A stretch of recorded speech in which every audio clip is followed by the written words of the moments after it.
familia primero, dijeron, dándole mi casa de la infancia a mi hermana. Yo era una pérdida de espacio. Años después suplicó por ayuda. Simplemente le entregué el aviso de desalojo.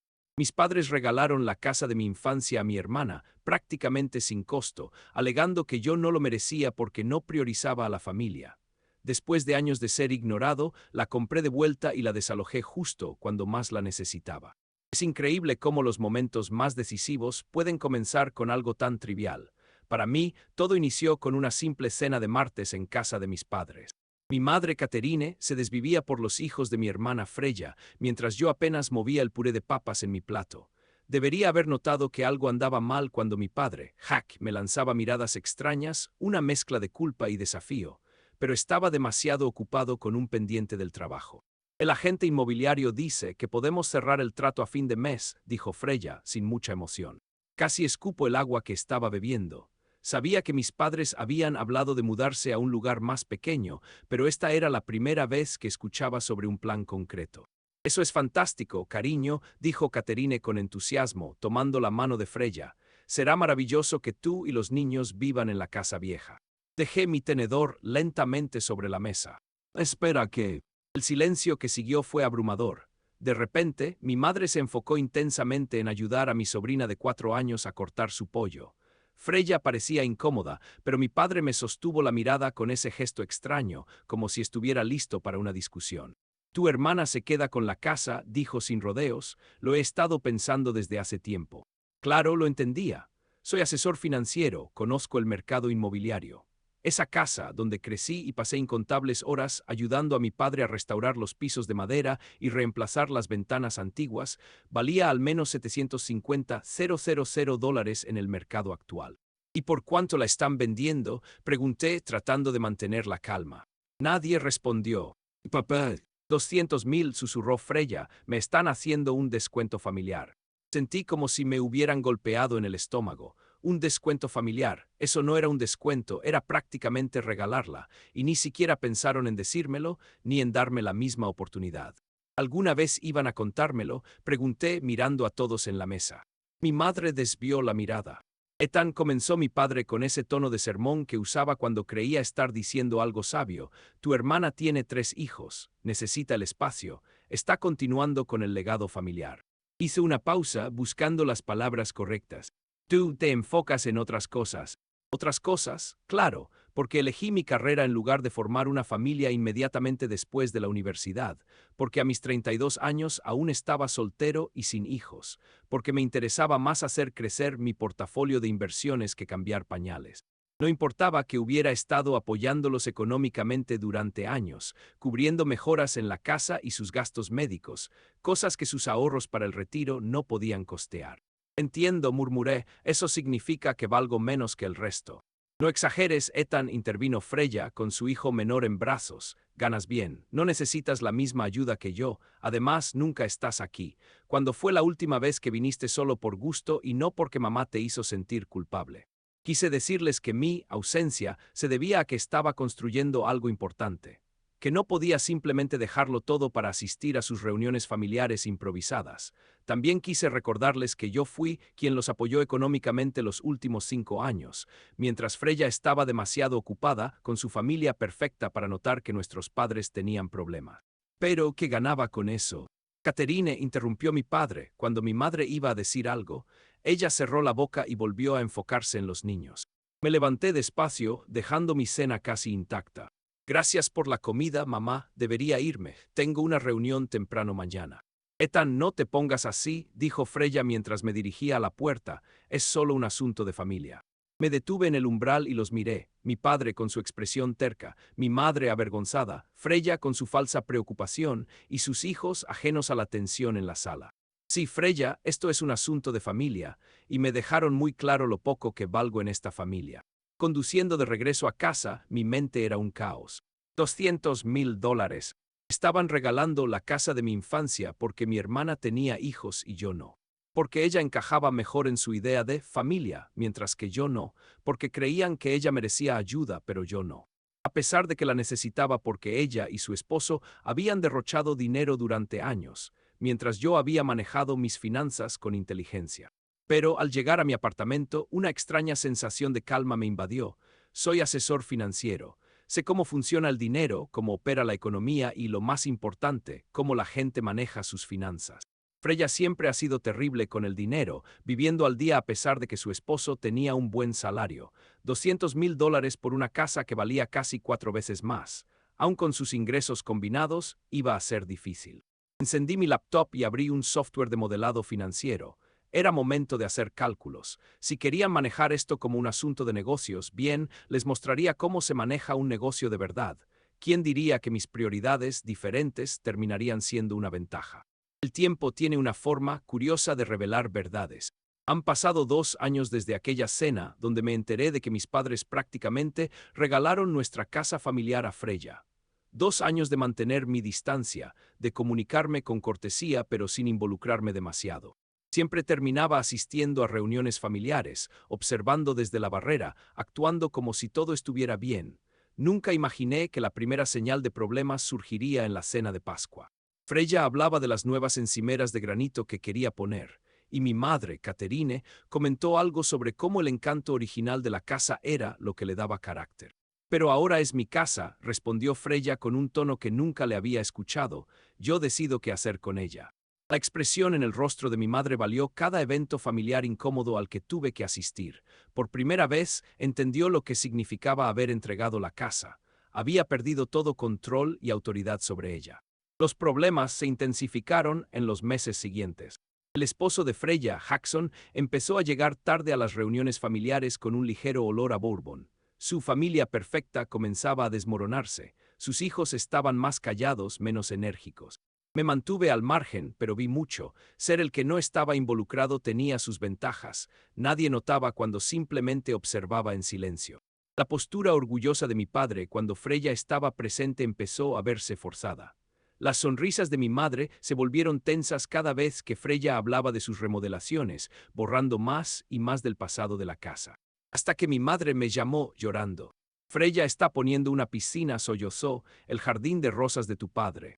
Recordé todas las veces que mi papá cuidó esas rosas con esmero durante 3 décadas, pero me limité a decir: es su casa ahora, mamá, eso era lo que querías, ¿recuerdas? El silencio en su lado de la línea fue ensordecedor. 6 meses después, Jackson se fue. El alcohol no era su único problema, también había estado gastando el dinero en apuestas. Freya intentó ocultarlo, pero en nuestro pueblo las noticias vuelan rápido, especialmente cuando trabajas en finanzas y te enteras de todo lo que ocurre localmente. Los rumores sobre pagos de hipoteca atrasados empezaron a circular. Aún no había nada oficial, pero las señales estaban ahí. La vida perfecta de Freya se estaba derrumbando. Había sacado una segunda hipoteca para pagar todas las remodelaciones, confiando en el salario de Jackson para cubrirla. Ahora estaba atrapada, lidiando con 3 hijos, una hipoteca impagable y un divorcio. Mis padres empezaron a visitarme más seguido. Nunca me pidieron perdón directamente por lo que hicieron con la casa, pero podía ver la tristeza en sus ojos. Me observaban trabajar en mi laptop, administrando mis inversiones, y casi podía sentir cómo se preguntaban qué habría pasado si hubieran tomado otras decisiones. Una noche mi padre murmuró: «Lo has hecho bien, hijo». El orgullo en su voz me resultó desconocido y llegó 2 años tarde. No respondí mucho, esperé. Cada vez que Freya llamaba a mis padres pidiendo ayuda económica, cada vez que se quejaba de lo costoso que era mantener esa casa, simplemente me quedaba en silencio y observaba. La casa que casi le regalaron ahora se había convertido en una carga de la que no podía escapar. Hasta que la semana pasada todo explotó. Estaba revisando listados de bienes raíces cuando lo vi. Una notificación de embargo. Freya tenía 4 meses de hipoteca sin pagar. Debía más de lo que la casa valía y con su divorcio sin finalizar no podía conseguir otro préstamo. Ni siquiera terminé de leer los detalles. Tomé mi teléfono y llamé a mi abogado de inmediato. 2 años de espera paciente, de inversiones inteligentes, de hacer crecer mis finanzas. Todo estaba a punto de dar frutos. El banco necesitaría vender rápido para recuperar su dinero. Y yo estaba listo. Mi teléfono vibró. Un mensaje de Freya. «Podemos hablar, es sobre la casa». Observé la pantalla por un largo rato, recordando esa cena familiar de hace 2 años. Los precios familiares, cómo ella valoraba tanto la familia, cómo la paciencia y el tiempo ponen todo en su lugar. Esbocé una sonrisa y respondí. Seguro, estoy disponible mañana por la tarde. Hice una última llamada. El café donde me encontré con Freya era un terreno neutral. Llegué temprano y la vi estacionar su lujosa SUV, probablemente una de las muchas cosas que ya no podría pagar. Su bolso caro mostraba signos de desgaste y su maquillaje no lograba ocultar completamente su fatiga.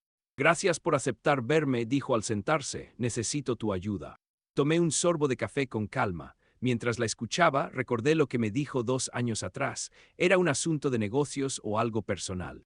Freya suspiró, admitió que los pagos de la casa estaban muy atrasados, que los problemas de juego de Jackson eran peores de lo que imaginaba y que, con el divorcio, todo había colapsado. El banco va a embargar la casa, murmuró, mirando su café intacto. Qué lástima, respondí con suavidad. Quería saber qué esperaba de mí. Solo necesitaba tiempo. Si lograba conseguir un nuevo préstamo, podría recuperarse. Sabía que yo era exitoso, que entendía de finanzas. Extendió la mano para tomar la mía. Me retiré sutilmente. Por favor, Ethan, los niños están apegados a esa casa. Es nuestro hogar familiar. Casi me reí. La misma casa que compró con un descuento familiar, porque ella sí era una persona de familia y yo no. La misma casa donde arrancó las rosas de papá sin importarle sus recuerdos. Ese hogar familiar. Freya bajó la mirada. Nos equivocamos, susurró, todos nos equivocamos. Saqué una carpeta de mi bolso y la puse sobre la mesa. El banco ya está vendiendo la casa, aceptaron una oferta. Su rostro palideció. ¿Qué? No, eso no puede ser. Los papeles se firmaron ayer, continué abriendo la carpeta. ¿Quieres ver quién la compró? Sus manos temblaban mientras leía los documentos. Vi el momento exacto en que entendió todo. Tú compraste la casa. Compré una propiedad en ejecución hipotecaria a su precio de mercado, repliqué. Es solo un negocio, ¿no? ¿Y mis hijos, dónde vamos a vivir? Tienes un mes para mudarte, le dije, deslizando la notificación de desalojo sobre la mesa. Mejor empieza a empacar. Las semanas siguientes fueron un caos. Mis padres se enteraron, por supuesto. Mamá me llamó llorando, suplicando que cambiara de opinión.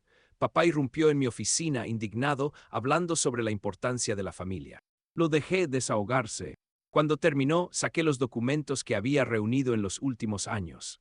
Las deudas de juego, la segunda hipoteca, los estados de cuenta que mostraban cómo Freya y Jackson habían gastado sin control. Habría perdido la casa de todos modos, dije con voz serena. Al menos ahora sigue en la familia. Solo que no en su parte de la familia. Cuando Freya se mudó, me quedé en la entrada observando cómo se llevaban sus cosas. No interferí. La casa no eran los muebles ni las remodelaciones. Era lo que sentí al sostener las llaves y saber que finalmente era mía, completamente mía. El siguiente mes lo dediqué a restaurarla. Reemplacé las encimeras de granito por madera, como las originales. Quité las horribles lámparas modernas y reinstalé las tradicionales. Busqué paisajistas para revivir el jardín de rosas de papá, usando esquejes que cuidadosamente había tomado antes de que Freya lo destruyera todo. Ayer invité a mis padres a cenar. Vinieron con cierta reticencia, pero lo hicieron. Mamá se emocionó al ver las rosas floreciendo de nuevo. Papá pasó varios minutos en la cocina, acariciando la encimera de madera, perdido en sus recuerdos. Finalmente, murmuró. Deberíamos habérsela dado a los dos, deberíamos haber sido justos. Sí, debieron haberlo sido. Mamá recorrió la casa en silencio. Se siente como un hogar otra vez. Llené 3 copas de vino y les entregué una a cada uno. Por la familia brindé y por entender lo que realmente significa. Dudaron, pero al final alzaron sus copas. Mientras estábamos ahí, en la misma cocina donde crecí, pensé en Freya. Probablemente estaba instalándose en su nuevo apartamento. Pensé en sus hijos, que ya había organizado para que visitaran a sus abuelos en la casa con regularidad. Y pensé en la justicia. No la rápida y dramática que muchos desean, sino la que se construye con paciencia. El tipo de justicia que recompensa a quienes saben esperar su momento. Observé la casa, finalmente mía, legal y legítimamente mía. A veces, ser una persona de familia no se trata de tener hijos o grandes reuniones festivas. Se trata de saber que es importante proteger y tener la determinación de hacerlo.